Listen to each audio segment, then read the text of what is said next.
하나님 주신 말씀 마태복음 9장 27절에서 31절의 말씀을 통해서 두 맹인의 눈을 뜨게 하신 예수님이라고 하는 제목의 말씀으로 함께 은혜 받고자 합니다. 사랑하는 성도 여러분, 지금 우리는 많은 정보와 기술이 넘치는 시대 속에서 살아가고 있습니다. 그러나 세상에는 영적 시각을 잃은 채 살아가는 자들이 너무나 많습니다. 무엇이 참된 길이고 무엇이 진리인지 분별하지 못한 채 방황하고 있습니다. 시각장애인은 해가 떠도 낯을 인식하지 못합니다. 밤이 지나고 아침이 와도 여전히 캄캄한 가운데 있습니다. 이는 바로 죄로 말미암아 어둠 속에 있는 인간들의 전형적인 모습이라고 생각할 수 있습니다. 예수님이 이 땅에 오신 것은 어둠 속에 있는 영안을 뜨게 해주기 위해서 오신 것입니다. 그래서 우리 예수님은 세상의 빛이라 이렇게 말씀하십니다. 이 땅의 성도들은 빛 대신 주님을 만난 자들입니다. 예수님의 제자 마태는 예수님께서 두 명의 시각장애인을 고치는 사건을 통해 어떻게 영적 시각장애인이 된 죄인의 영안을 여시게 하시는지를 육신의 시각장애인 두 사람의 눈을 치유하심을 통해서 나타내주고 있습니다. 본문에 나타나고 있는 두 시각장애인은 인간의 삶에 있어서 가장 고통을 받는 자입니다. 그런데 놀라운 것은 그들은 눈으로 예수를 보지 못하지만 그분이 누구신지를 정확하게 알고 믿고 있었다는 것입니다. 당시 눈으로 예수님을 보고 있는 대제사장들, 서기관들, 율법사와 같이 종교 지도자들이 많이 있었지만 그들은 예수님을 눈으로 친히 보면서도 그분이 누군지를 모르고 오히려 비방을 했습니다. 하지만 눈으로 보이지 않는 두 시각장애인은 예수님이 이 땅에 오신 메시아, 곧 하나님의 아들이심을 믿었다는 것이지요. 즉 시각장애인들은 예수님을 눈으로 친히 보고 믿은 것이 아니라 눈이 떠여 있기 때문에 보여져서 믿은 것이 아니라 눈은 보지 못하지만 귀를 통해서 소문을 통해서 예수님을 믿게 되었다는 걸, 곧 예수님이 이 땅에 오신 약속의 메시아라는 사실을 의심없이 믿었습니다. 그 결과 예수님은 눈을 떠도 암흑 세상을 보고 있는 이 불쌍한 시각장애인들에게 광명의 세상을 볼 수 있는 복된 삶으로 바꾸어 주셨습니다. 그렇다면 이 두 시각장애인은 눈으로 예수님을 볼 수 없었는데 어떻게 예수님을 메시아라고 하는 사실을 의심 없이 믿을 수 있었을까? 그 근본은 우리 인간에게서 찾을 수가 없어요. 하나님이 창세전에 그리스도 안에서 선택했다고 했으니 두 시각장애인도 그리스도 안에서 택함을 받은 자이기 때문에 하나님이 구원을 주시고자 예정하신 자이기 때문에 결국 하나님의 은혜가 바로 이들에게 마음의 영적 깨달음을 허락해 주어서 소문을 통해서 예수님이 메시아인 사실을 믿게 되었고 예수님 앞에 나와 고침을 받아 치유함을 얻게 되었다는 것입니다. 이 놀라운 비밀을 바울 사도는 고린도전서 2장 12절에서 일러줍니다. 우리가 세상의 영을 받지 아니하고 오직 하나님으로부터 영을 받았으니 이는 우리로 하여금 하나님께서 우리에게 은혜로 주신 것을 알게 하려 하십니다. 두 시각장애인은 하나님에게서 온 영을 받았기 때문에 비록 눈은 보지 못할지라도 소문이 들려오는 속식 예수님을 그가 이루어 나아가는 기적의 소식들을 귀로 듣고 메시아 하나님으로 믿어 알게 되었다는 것이지요. 그런데 중요한 것은 예수님이 곧 메시아 하나님이시다 하는 걸 믿는 것이 성경은 곧 구원의 증거라고 말씀하고 있습니다. 놀랍지 않습니까, 여러분? 그래서 사도 요한은 요한일서 5장 1절에 말씀합니다. 예수께서 그리스도이심을 믿는 자마다 하나님께로부터 난 자니, 여러분 자신이 하나님께로부터 난 자라는 사실을 알고 있습니까? 그 증거가 뭐지요? 예수가 그리스도라는 사실을 드러내는 것. 이것이 내가 하나님께로부터 온 자라는 것을 나타내는 증거라고 말씀해 주고 있다는 거죠. 그러니 우리는 얼마나 복받은 성도들입니까? 결국 예수를 믿는 믿음은 보는 것으로 판단되는 것이 아니라 하나님의 말씀이 그 속에 들려올 때에 성령께서 깨닫게 해주어서 그분이 진정 그리스도라는 사실을 알게 해주신다는 거예요. 그래서 바울은 로마서 10장 17절에서 말씀합니다. 믿음은 따라합시다. 들음에서 나며 어디서 난다고요? 들음에서. 그러니까 이 시간 하나님 말씀을 잘 나에게 들으셔야 돼요. 그리고 그 들음은 그리스도의 말씀으로 말미암음이라. 이렇게 일러주고 있는 것입니다. 이제 본론에 들어가서 예수님께서 치유해 두신 두 시각장애인의 믿음을 살펴봅니다.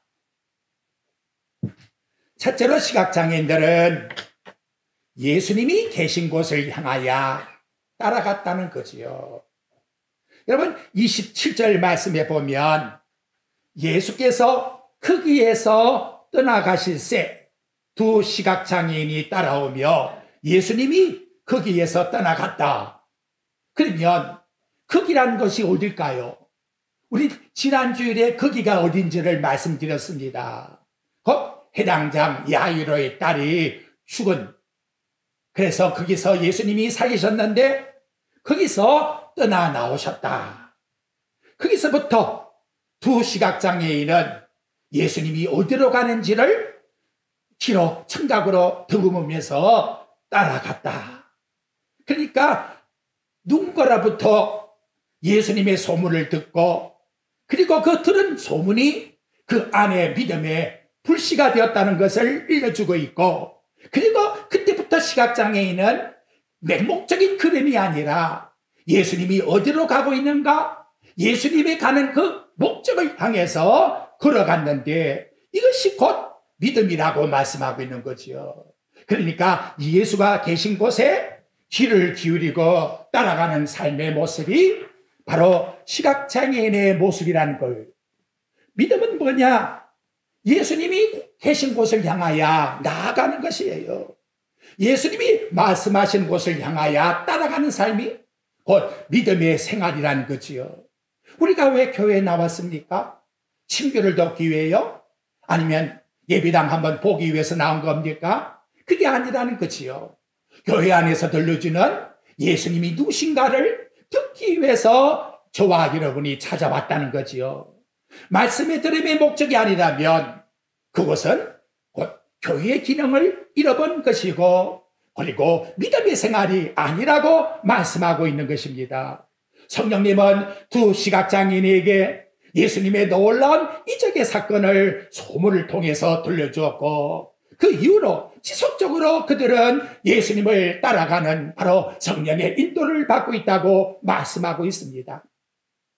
우리는 예수를 믿어 구원을 받았고, 그리고 성령님이 지속적으로 우리를 인도하신다는 거지요.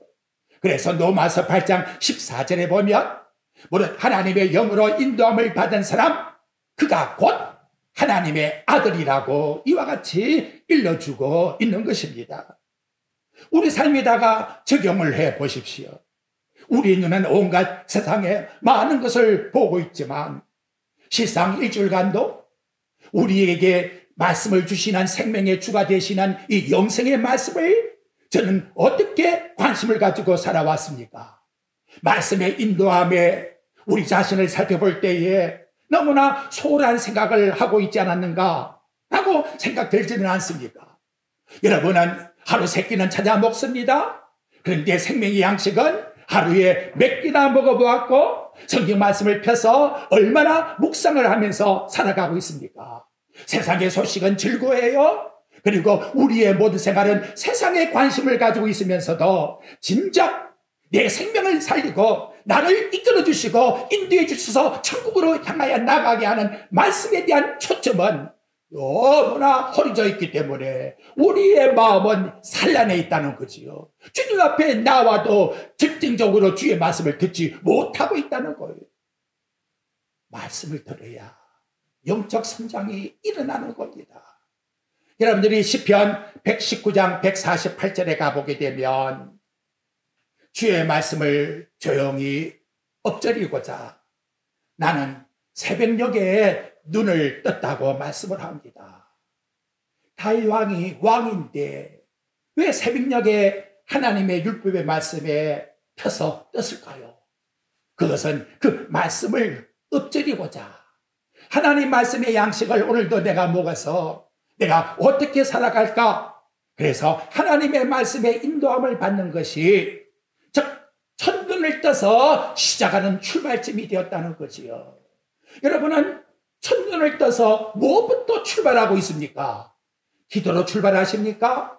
말씀을 묵상하며 출발하고 계십니까? 이게 얼마나 우리에게 중요합니까? 여러분, 안장에도 맛집 있다 해봐요. 줄 나르비를 서고 있는 거예요.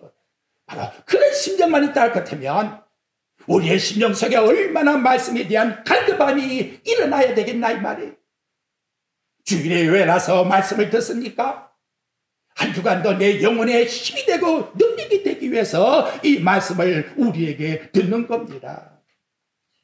이처럼 그리스도의 말씀을 듣는 우선적인 습관이 우리에게 이루어지는 그 결과가 인생의 고통과 어둠의 수령에서 생명의 주가 되시는 예수님의 말씀의 능력을 체험할 수 있는 복된 삶을 이루어 나아가게 된다는 것이지요. 본문은 저와 여러분들에게 묻고 있습니다. 정말 두 시각장애인처럼 믿음으로 예수님만이 내 생명의 주가 되신다는 사실을 믿고 있느냐? 그를 믿는다 할 것 같으면 너는 어떠한 삶을 가지고 액션을 취하고 있느냐? 놀라운 것은 예수 그리스도를 믿는 자에게는 어떤 복을 주었느냐? 요한복음 1장 12절과 13절에 보니까 영접하는 자 곧 그 이름을 믿는 자에게는 하나님의 자녀가 되는 권세를 주셨으니 하나님의 자는 권세를 받았다고 말씀합니다. 혈통으로나 육적으로나 사람의 뜻이 나지 않고 오직 하나님의 뜻으로 말미암아 남자들이라고. 저와 여러분들은 뭐 받은 사람이다? 영적으로 하나님 앞에서 최고의 복을 받은 사람이라고. 왜? 예수를 그리스도로 영접했기 때문에 이렇게 일러주고 있다는 것이지요. 이제 27절에 가서 두 시각장애인의 외침을 봅니다. 예수께서 거기에서 떠나가실새 두 시각장애인이 따라오며 소리질러 이르되, 영어에 calling out, cry out 이렇게 나타나고 있습니다. 큰 소리로 외쳤다는 거죠. 한 번만 외친 게 아닙니다. 예수님을 따라가면서 지속적인 진행형으로 이와 같이 힘을 다해서 외쳤다. 뭐라고? 다윗의 자손이요, 우리를 불쌍히 여기소서. 이렇게 똑같은 신앙 고백으로 이중창이 계속해서 나왔다는 것이지요. 이는 뭡니까? 두 사람 다 예수님이 누군지를 분명히 알았기 때문에 이중창이 나오고, 다윗의 자손이요, 선생님이요, 랍비요, 치료자요, 이렇게 부른 게 아니에요. 다윗의 자손이요, 메시아, 하나님의 아들이시요, 이렇게 호칭을 가지고 불렀다는 것이지요. 이들은 메시아에 대한 믿음을 가지고 있었기 때문에 자신의 고통을 불쌍히 여겨주실 분이 누군지를 이제는 확실히 깨닫고 알았다는 거예요. 여러분, 당시 유대인들은 예수님을 뭐라고 칭합니까? 다윗의 자손이 아닙니다. 나사렛 예수요, 이렇게 부르고 있지요. 나사렛 못 사는 땅, 거기서 누가 인물이 나와서 천시할 때에, 경시 여길 때에 너 나사렛 출신이구나 이렇게 불렀다는 거죠. 하지만 두 시각장애인들은 사람들이 아무리 경치하고 업신여긴다 할지라도 예수님은 곧 최고의 신분이요 최고의 높은 이름을 가졌기 때문에 주저하지 않고 누구라고요? 다윗의 자손, 다윗의 왕의 뿌리로 오신 메시아 하나님이십니다. 이렇게 불렀다고 우리에게 말씀해 주고 있습니다. 이들의 눈은 비록 보이지 않아도 마음은 활짝 하늘을 향하여 열려 있습니다. 이들의 마음의 믿음은 이심점심하고 있습니다. 똑같은 이중창의 신앙의 고백을 그 입술에서 다윗의 자손이라고 외치고 있습니다. 그들은 비록 보지 못해도 성령의 은혜는 소경이랄지 시각장애랄지라도 하나님이 누구신지를 환하게 보여줬다는 것을, 이런 영적 통찰력을 주었다는 사실을 우리에게 일러주고 있는 것이지요.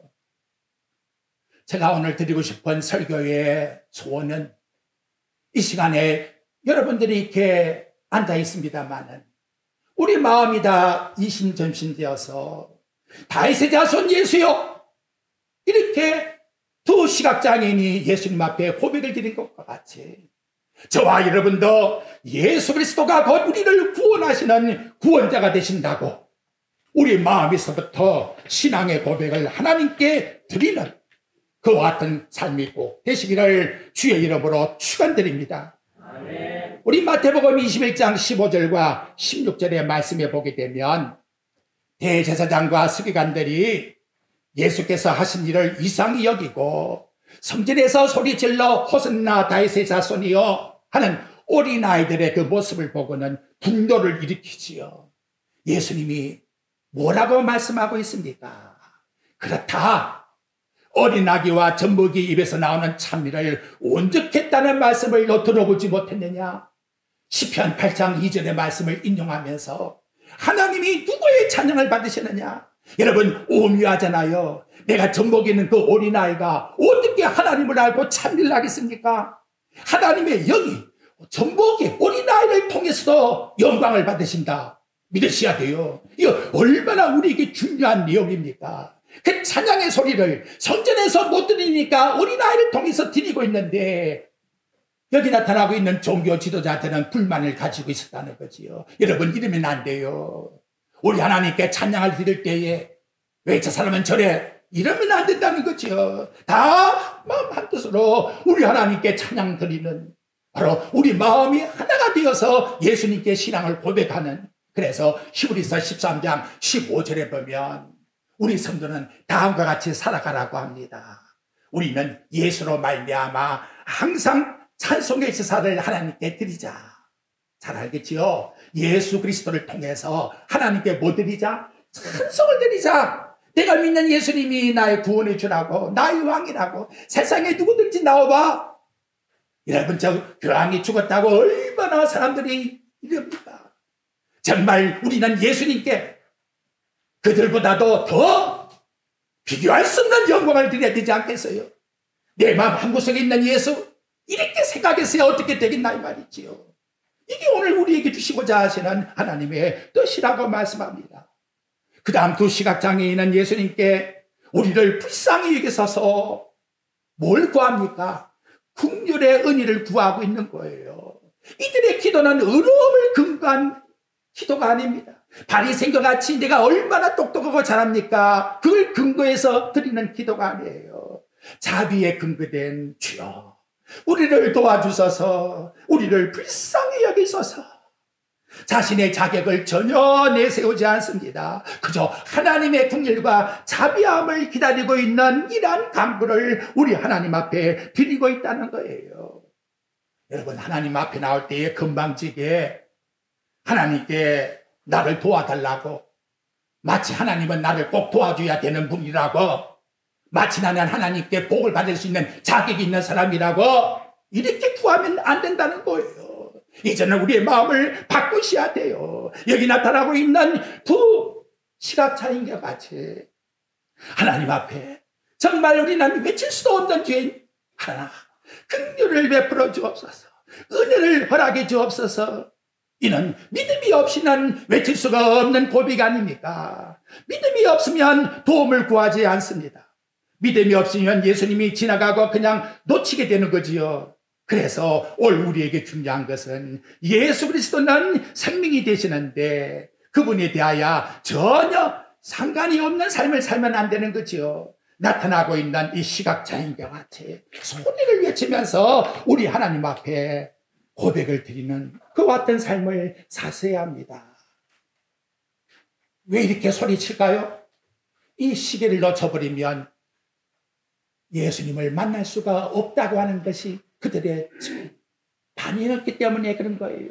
이 절박한 마음을 가지고 이것이 예수님을 기다리는 마지막 마음이다. 이런 긴박함을 가지고 나왔다는 거지요. 오늘날 이 시대를 보십시오. 자동차를 타고 가도 언제 구덩이에 빠질지 몰라요. 우리의 신앙에서 우리의 이 인생의 생명이 어떻게 될지는 아무도 모르는 거예요. 그렇다면 우리는 뭐야? 하루하루 한 시간, 이 시간 얼마나 긴박한 마음을 가지고 절박한 마음을 가지고 간절한 마음을 가지고 주님 앞에 나와 구해야 되지 않겠습니까? 은혜를 주옵소서. 긍휼을 베풀어 주옵소서. 나는 자격이 있는 사람입니다. 전혀 그렇지 않습니다. 나는 아무 자격이 없는 자입니다. 그러면 다윗의 자손이라고 하는 고백은 왜 나왔을까요? 유대 백성들은 기다리고 있었지요. 메시아, 바로 그분이 다윗의 자손으로 오신다는 걸 기다렸어요. 그 근거가 여러분 사무엘하 7장 12절부터 13절 말씀에 오게 되면 하나님이 다윗에게 나타나서 네 씨를 통해서 솔로몬을 통해서 그 나라가 이루어지는데 그 나라는 영원히 견고하게 설 것이라고 메시아를 보내주겠다고 하는 약속을 하고 계십니다. 그것이 마태복음 1장 1절에서 성취되었어요. 그래서 아브라함과 다윗의 자손 예수 그리스도의 계보라. 신약의 첫 장 첫 절은 구약에서 예언한 메시아가 이 땅에 왔다고 하는 것을 역사적으로 증명해 주기 위해서 일러주고 있는 말씀의 내용입니다. 오묘한 것은 신약 성경에 나타나고 있는 하나님 앞에 병고침과 구원을 받은 자들의 그 모든 공통된 하나님 앞에서의 고백이 예수가 그리스도이시다, 다윗의 자손이시다 하는 공통적인 고백을 드리고 있다는 것입니다. 뿐만 아니라 그분이 바로 구약에서 약속한 바로 참된 왕이요 영원한 통치자요 영원한 왕이 되신다는 사실을 믿었다는 것입니다. 여러분, 예수님이 자기의 정체성을 어떻게 드러내고 계십니까? 전에도 읽었습니다만 마태복음 22장 41절부터 45절에 나타납니다. 바리새인들이 모였을 때에 예수님이 그들에게 물으십니다. 내가 누구의 자손이냐? 그랬더니 거기 모인 종교 지도자들이 다윗의 자손입니다. 예수님이 뭐라고 하지요? 성령에 감동되어서 다윗이 그리스도를 주라고 칭했으니 어떻게 내가 다윗의 자손이 되겠느냐? 그러니까 예수님은 하나님이 이 땅에 보내주신 메시아한 사실을 믿고 그 고백을 드리라고 일러주고 있는 것입니다. 여러분, 예수를 믿는 것은 단순하게 예수님이 내 문제를 해결해 주는 해결사, 내게 도움을 주는 복을 주는 분, 당연히 복을 주실 거야. 그래서 나는 종교 생활을 하고 하나님께 나와서 이렇게 생각하면 전혀 예수님과 관계가 없어요. 예수님은 나의 왕, 나의 메시아, 나의 구주, 나의 구원의 하나님. 이것이 저와 여러분의 고백이 되어야 합니다. 베드로가 예수님께 고백하지요. 주는 그리스도시여 살아계신 하나님의 아들입니다. 바요나 시몬아 네가 복이 있도다. 이를 네게 알게 한 것은 혈육이 아니요 하늘에 계신 아버지가 네게 알게 해주시느니라. 아멘. 네 번째 드리고 싶은 것은 예수님은 입술로 부르짖는 시각장애인들의 그 믿음을 다시 뭐한다? 시험을 해보고 있다. 다른 말로 바꾸면 그 삶 속에서 하나님이 정말로 너희들이 나를 끝까지 올 수가 있느냐 하는 그 같은 시련을 주었다는 거지요. 여러분, 27절 말씀을 한번 보십시오. 참 오묘합니다. 예수께서 거기서 떠나가실새 두 맹인이 따라오며 소리질러 이르되 다윗의 자손이여 우리를 불쌍히 여기소서 하더니 그 다음 여러분 캡이 생겼어요. 28절 보십시오. 어떻게 문장이 나오지요? 예수께서 길에서 아니요. 어디? 집에 들어가시매. 그러면 거기서 떠나가실 때 두 시각장애인이 예수님을 따르기 시작하지요. 그리고 어디까지? 예수님이 집에 도착할 때까지의 뭐예요? 그 거리 속에 계속 따라온 거 아닙니까? 그러면서 뭐라고 이번 외쳤어요? 다윗의 자손이라고 계속 외친 것이 아닙니까? 그러니까 뭐가 있다? 고리가 있고 견고한 뭐가 있다? 시간이 있다. 다른 말로 바꾸면 최종적 고침을 받을 때까지의 한 과정이 그에게 있었다. 이렇게 우리에게 지금 말씀이 일러주고 있는 것이지요. 예수님이 왜 이렇게 자비로운 분인데 그냥 곧장 거기서 고쳐주었으면 얼마나 좋을까. 근데 왜 집에까지 그 고통을 당하는데 그들이 따라오는 그 아픔을 당하는데 왜 그렇게 시련을 주었을까? 예수님께서 들어가실 때까지의 시각장애인들을 그냥 내버려 둔 것은 곧 그들이 정말로 다윗의 자손이라고 하는 믿음을 가졌다면 나에게 대해서 어떤 행동을 보여주고 있는가, 그걸 예수님은 시험을 쳐보았다는 거지요. 보고 있었다는 거예요. 시각장애인의 삶 믿음은 생명 대신 우리 주님을 따라갈 때에 포기하지 않습니다. 집에 가는 과정 속에서도 어떻게 갈까요? 사람들의 웅성거리는 소리를 들으면서 갈 거 아니에요. 그러면서도 귀를 기울였어요. 그 발걸음이 어디를 향했다고요? 바로 예수님이 계신 곳을 향해서 나아갔다는 거예요. 삶 믿음은 말로만 시작되는 게 아니에요. 그 발걸음, 행동이 그걸 전부해 주고 있는 겁니다. 포기하는 것이 아닙니다. 그래서 제가 문득 생각이 났어요. 노아의 방주에 들어갈 때에 알지는 못하지만 아마도 달팽이가 맨 마지막 간 게 아닐까. 그런데 달팽이는 자기의 생명의 근심을 받기 위해서 다른 동물들은 다 들어갔지만 마지막 도착할 때까지 결코 포기하지 않고 들어갔다.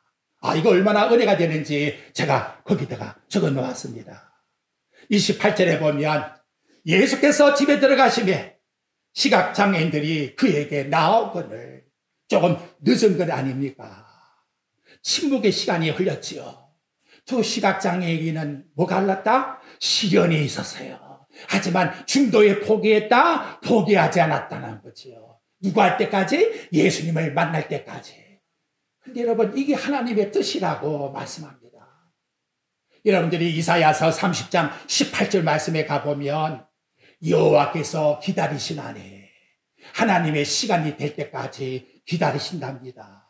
이는 너희에게 은혜를 베푸려 하시며 일어나시나니 이는 너희에게 긍휼히 여기심이라. 모르고 계심이 아니라는 거지요. 대저 여호와는 정의의 하나님이시라. 그를 기다리는 자마다 따라합시다. 복이 있도다.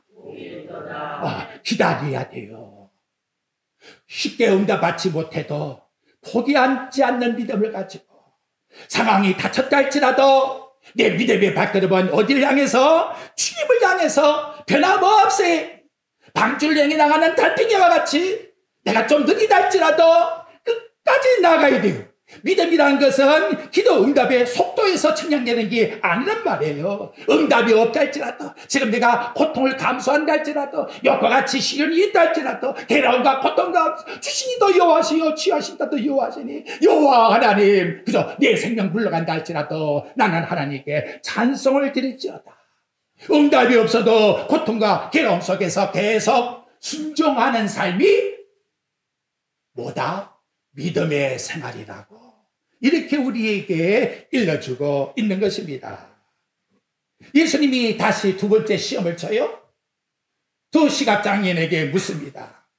내가 너희 이 일을 할 줄을 믿느냐? 단순하게 내가 너 눈 뜨게 할 수 있는 능력자로 믿느냐? 이런 질문이 아니에요. 내가 누군지를 분명히 아느냐? 내가 누군지를 분명히 알기 때문에 그 능력으로 너를 고쳐줄 줄로 믿느냐? 이걸 지금 말씀해 주고 있다는 것이지요. 그때 시각장애인이 주여 그라이다. 예스로드. 예, 정말 그렇습니다. 주님. 이렇게 대답을 했다는 것이지요. 여러분, 믿음이라는 것은 대상이 중요한 거예요. 믿음이 있다고 해도 잘못된 대상을 가지고 쫓아간다면 내가 가진 믿음은 아무런 의미가 없다는 거예요. 우리는 종종 이래요. 나는 하나님을 믿는다고. 그렇습니다. 그런데 결과에 보면 하나님을 믿는 것이 아니라 내 자신이 가지고 있는 확신을 가지고서 믿을 때가 너무나 많다는 거죠. 그래서 삶의 생활을 내 생각대로, 내 경험대로, 내 열심대로 다 해봅니다. 그리고 일이 잘 되면 하나님이 도와주셨구나. 일이 틀어지게 되면 왜 나를 이렇게 해? 지금 무슨 마음을 가지고 나왔기에 마지막 결론이 이런 동기가 나타나고 있습니까? 믿음의 대상이 하나님이 아니고 자기 자신을 믿고 나왔기 때문에 이런 결과가 나오는 거예요. 여러분, 기도했는데 마지막 뒤에 삶의 생활에 마음에 역정이 있고 원망이 있고 불평이 있다. 그거는 하나님을 믿은 대상이 아니란 말이에요. 대상이 누구에게? 나에게 있었기 때문에 결과로 육신의 소욕에 속한 것이 터져나왔는데 그게 광야에 나온 이스라엘 백성들의 원망이요 불평이라고 우리에게 말씀해 주고 있는 겁니다. 믿음이라는 것은 뭐예요? 하나님 앞에 고백으로 끝나는 게 아니에요. 믿음이라는 것은 단지 수동적인 능력이 아니에요. 내 능동적 능력 속에서 주님을 의리하고 그분께 완전히 맡기는 것. 물속에 들어갔는데 내가 해보겠다 하면 물에 빠지는 거예요. 나는 아무것도 할 수가 없다고 해야 물에서 내 몸이 뜨는 거예요. 마찬가지로 이 시간 우리가 하나님 앞에 나올 때에 하나님 나 이렇게 했으면 좋겠습니다라고 하는 바람을 가지고 나왔습니까? 아니면 그 일을 이루시는 분이 천지를 창조하신 내가 눈을 떠서 보니 산과 모든 것이 다 그분이 지었다고 하나님의 그 창조주 하나님을 찬양하기 위해서 나왔습니까? 여러분, 우리 자신을 한번 살펴보시길 바랍니다. 우리는 바람을 가지고 기도하는 게 아니에요. 천국 가면 좋겠다 바람을 가지고 하나님 앞에 나와 예수 믿는 겁니까? 영생을 얻었나니 하나님 말씀을 갖다가 무시하면 안 돼요. 말씀대로 믿어야 돼요. 결과가 어떻다고 합니까? 믿음대로 될지어다. 그래서 29절과 30절에 말씀이 나오지요. 대답하되 주여 그라웨다. 이에 예수께서 그들의 눈을 만지시며 너희 뭐대로 믿음대로 될지어다.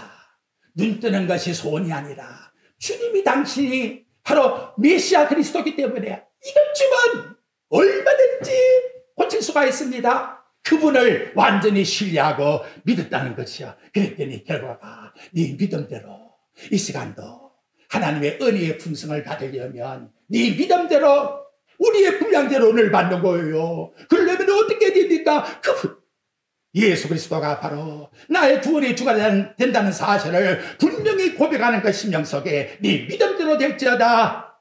믿음은 은혜를 받는 따라합시다. 통로이다. 믿음은 하나님의 능력을 끌어당기는 마법이 아니에요. 믿음은 기적의 본질이 어디서 오는지를 분명히 우리에게 보여주고 있는 하나님의 증이라고 말씀하는 거예요. 기적은 믿음의 크기가 아니라 믿음의 대상이 누구냐에 따라서 달린 거예요. 나와 여러분, 예수님이 분명히 나에게 믿음을 주었다는 사실을 확신한다면 두려울 것이 뭐가 있느냐. 그래서 시편 46장에 가보십시오. 산이 바다에 빠진다 할지라도 바닷물이 기올라와서 산을 넘치게 한다 할지라도 나는 두려워하지 아니하리라. 시편 27장 1절에 한번 여러분이 가서 또 참고로 보시기를 바랍니다. 하나님의 믿음으로 우리에게 주시는 하나님의 능력을 제한하지 마십시오. 하나님의 능력에 참여하는 방법은 예수 그리스도를 통한 은혜의 방식 외에는 전혀 다른 것이 없다는 것을 우리는 꼭 기억해야 합니다. 마지막 결론, 나가서 너 소문 퍼뜨리지 말라. 마지막 30절과 31절에 말씀을 하는데 거기 내용에 보면 예수님께서 뭐라고 말씀합니까? 상가 아무에게도 알리지 말라고 음이 경고했다. 무섭게 경고했다는 거지요. 만약 이게 알려져서 정치적으로 오판이 되어버리면 메시아의 기적의 중심이 되어버리면 뭐가 없어요? 예수님의 십자가의 죽음이 희석되기 때문에 너 입 벌려서 말하지 말라 라고 말했는데 이들이 어떻게 했다고요? 그렇게 음이 견고했는데 그들은 어떻게 했다? 31절 우리 한번 읽어봅시다. 예수님은 여러분 좋아해요. 여기 시작. 그들이 나가서 예수의 소문을 그 온 땅에 퍼뜨립니다. 여러분 맛있는 거 먹고 오면 그 다음엔 이렇게 만난 사람에게 뭐래요? 내가 그 집에 가봤더니 또 가고 싶다고, 그 음식 맛이 얼마나 좋은지 모르겠다고 그렇게 말을 합니까 안 합니까? 음식도 그런데 내가 영원히 사는 영생을 받았는데 가만히 있어? 이들이 가만히 있으면 비정상이지. 제가 볼 때는요, 얼마나 이들이 기분이 좋은지 믿음으로 눈을 뜨고 나고 하나님 주신 은혜를 받고 나니까 나아가서 입술에서 예수가 곧 메시아라고 복음을 퍼뜨리기 시작했다고 우리에게 일러주고 있습니다. 이 시간도 정말 영안의 눈을 뜨고 내가 만난 예수 외에는 아무도 우리를 구원할 자가 없어, 예수님이 나와 함께 하셔서 나는 영원한 천국에 갈 사람이야, 이렇게 여러분 기뻐하면서 자랑하고 나아가 증거하십시오. 그래서 우리의 육안이 아니라 믿음의 눈으로 예수를 그리스도로 선포하는 모든 생활의 산 정인이 되는 저와 여러분의 삶이 되시기를 주 예수 그리스도의 이름으로 축복드립니다.